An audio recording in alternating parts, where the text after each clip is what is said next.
Rukia Hussein Ahmed says when she planted her last handful of seeds on her farm, rain never came. With no food left, she started to make her way here, Somalia's capital Mogadishu, with her 4 children. Their journey began on the back of a truck, then things got worse. The truck driver said, "This is my last stop. You can continue on your own to Mogadishu." We sat down under a tree. My 2 babies were in bad condition because of hunger and thirst. Then, all of a sudden, I found they had white eyes. They had died. There was a lady living there who helped me to bury them by the roadside. Rukia and her 2 surviving children are among a rapidly growing number of people who are now staying in camps like this on the outskirts of the city. Most of the people here have walked for more than a week to get here.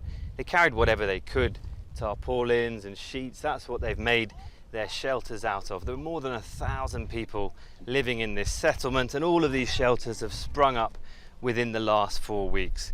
Where they've come from, the situation's been deteriorating, and the humanitarian agencies say it's about to get much worse.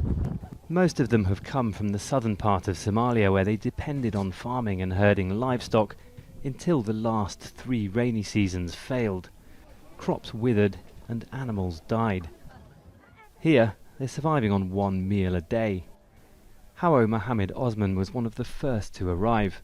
She's a community leader. She's been trying to find help with little success. The situation around here is extremely difficult. People are hungry and in poor health. People don't even have shelter. Every time a car passes here, people think that somebody is coming to give them food. It's a similar story all around the outskirts of Mogadishu. The UN says more than 60,000 people have arrived here in the last 4 months, and across the country, more than 500,000 people have been displaced by the drought. Humanitarian organisations say they only have 3% of the funds needed to help them. The solution is for everyone to act fast. We need more fund. We need more attention to the drought. We need support from the donor agencies, from donor countries, to the Somali people. That's what we need now. Meanwhile, Somalia's government is entangled in an ongoing and fraught electoral process. Much of the world's attention is focused on the war in Ukraine. People here have been left destitute.